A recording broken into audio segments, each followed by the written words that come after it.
Welcome to Smart Remarks, where there's one thing you're always entitled to. Outrage!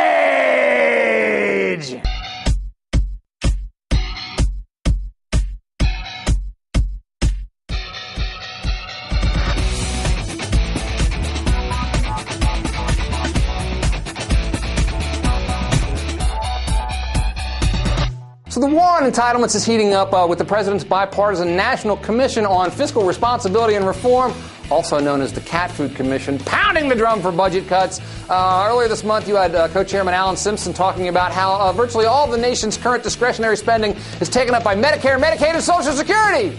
Because, see, what we really need is more money for wars and more tax cuts, right? And in an op-ed in the Washington Post last week, former Assistant Treasury Secretary Neil Kashkari wrote of how Americans really need to sacrifice their entitlements so that the magic of the free market might work its wonders. Quote, cutting entitlement spending requires us to think beyond what is in our own immediate self-interest. But if we don't focus on our collective good, all of us will suffer. You know, I'm old enough to remember when entitlements were considered to be in our collective good, a rising tide that lifted virtually all boats. But now, apparently, it's swamping all boats instead. All of that's inoperative. The programs designed to create exactly what the name implies, Social Security, will be undermined. They will be gutted. And I think that this is an outrage because it is going to usher in an era of social insecurity, the likes of which most of us have never known.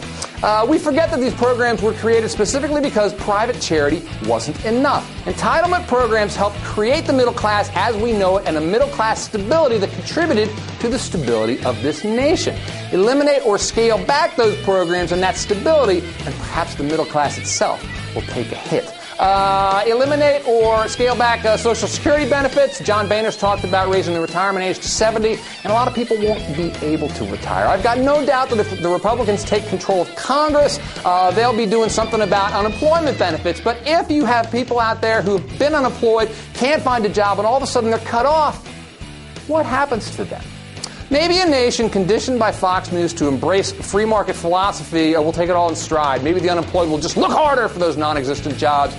Maybe the people who have to stave off retirement, perhaps forever, will just bang their head against the wall and say, I should have saved more. Or maybe they'll get ticked off.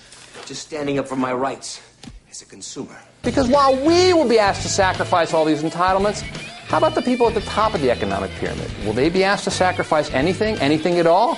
Well, but they might need some additional tax cuts to create jobs or something for all of us plebes down here. This sort of attitude throughout history has created both resentment and, on occasion, revolution. The Fox News mentality basically exists to diffuse that sentiment. America has never been a perfect place, but we used to be united. It has people thinking that economic Darwinism is in their best interests. Is it?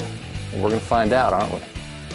Civilization of the past 100 years, with its startling industrial changes, has tended more and more to make life insecure.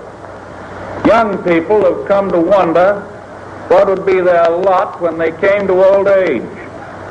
The man with a job has wondered how long the job would last.